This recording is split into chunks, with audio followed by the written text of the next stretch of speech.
Hello everybody, my name's Anthony, and today's a bit of an introduction for some story time. Back in 2024, over on my Twitch channel, twitch.tv/game time with Anthony, I attempted to complete a challenge where I wanted to complete 100 games on stream. Now, the games were going to be randomized, and they were going to be from a pool of games that I had never played before. Games in this pool included the likes of Persona 5, Stardew Valley, and Hogwarts Legacy, just to name a few of the big ones on there.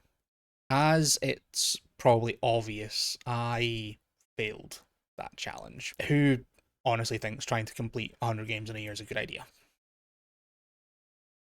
Especially when you've got a full-time job that requires, very non-standard working hours. And especially when multiple games on that list are 50 hours or more to complete. In the end, I reached up at 65.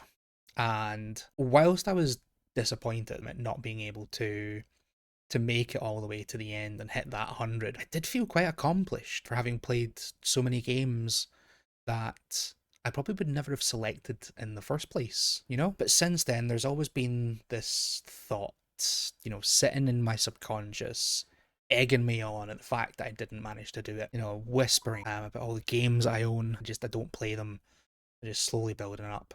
And these whispers were becoming voices.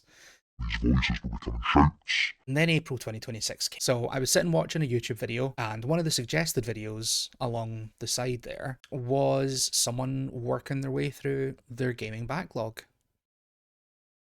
And after about 2 weeks of watching these kinds of videos, I have to admit I was inspired. I was inspired and I was ready to take action. So I got an extract of all my games off my Steam library, removed all the ones I had played already for at least an hour, and then I looked at the list of games I'd played for less than an hour and was judging whether or not they would remain on the backlog. Was an hour long enough to have completed that game? And this left me with around 500 games. A colossal task. I did decide that I wanted to do two things with this. So the first thing was I wanted to play these games. I want to play these games. I want to play them quickly. Now, whether that was going to be in the form of content creation, like you're seeing now, or whether that was just chilling one evening, sitting playing a game, whatever it was, I knew I wanted to play these games.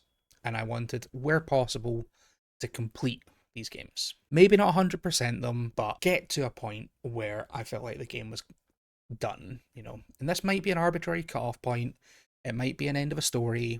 I just wanted to reach a point where I was satisfied that I'd finished that game. But how do you know if you're finished a game? Became the next question for me. So, just like anybody else, I opened up How Long to Beat, opened up my list of games, and was just cross-referencing back and forth. And after hours of this cross-referencing, I had a spreadsheet that had a list of games and how long it took to beat them all. A little over 8,000 hours. Now, just in case you didn't hear that, let me say it again. 8,000 hours. Let's imagine 40 hours worth of games per week. 8,000 hours for 40 hours a week is 200 weeks. Better part of 4 years. And that's assuming there's no breaks in there. There's no weeks where you only do 20 hours, weeks where you only do 10 hours. That's 40 hours every single week. It's going to take you the better part of 4 years to do. So this was really going to be an uphill challenge, especially when you consider the fact this doesn't include any new games being added in to this process. And we're already at 4 to 5 years of my gaming life already being decided. Now, some of you will have noticed I said two things I wanted to do. And so far all I've talked about is wanting to play the games. And you'd be right, there is a second thing. I've always wanted to compile reviews of games, talk about them in a critical or objective way. But I've never been able to find personally a great scoring matrix to be able to compare games like for like. So I've always shied away from that idea of reviewing games, but not this time. I have compiled a fairly detailed scoring matrix, scoring each game on 4 key things: the story and the narrative,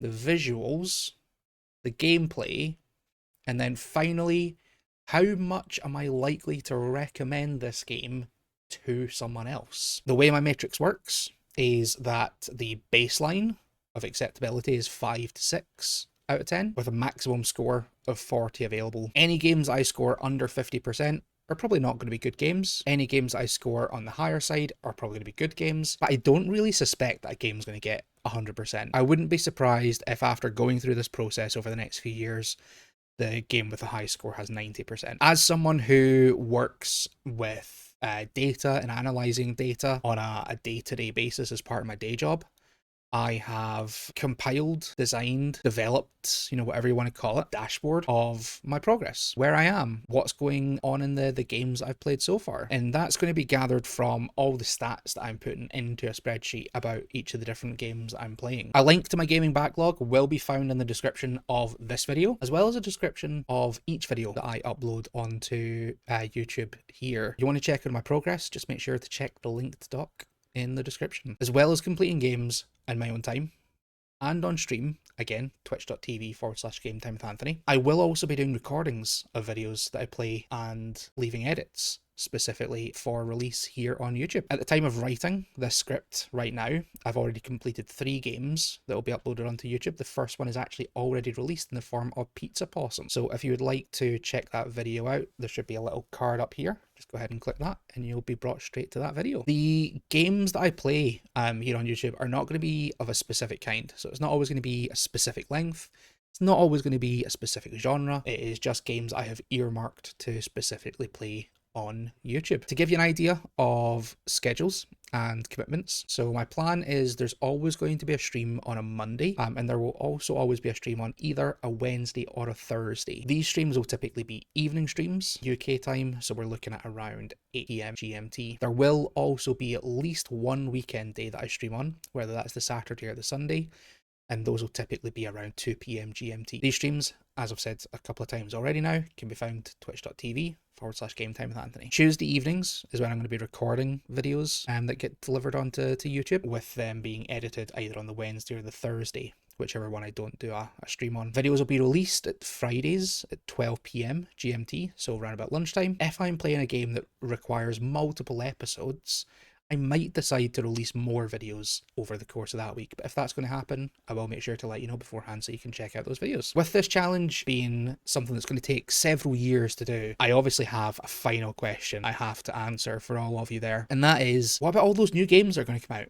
in the next 4 or 5 years? What's going to happen with those? Well, I will still be picking up games, and I will still be adding games to the backlog. So those games will eventually be played. They will be added in. It'll just be a case of when will they actually be played. So because of that 8,000 hours that I quoted for you earlier on, although I'd like to see that 8,000 hours drop below and go into the 7,000 hour mark very soon, I expect that number to be constantly going up and down as games get completed and new games get added. Yeah, I mean, this is going to be something that's going to do, an up and down, very much like a roller coaster for these next days, weeks, months, even years as we get through this gaming backlog. At the end of the day, this challenge might never end. But one thing I will tell you is I am really excited about all of this. I'm really excited to go on this awesome ride with all of you. Hopefully play some games that neither you nor I have ever played before or even heard of before. So make sure to check out the channel for new videos. Thank you very much. Peace out.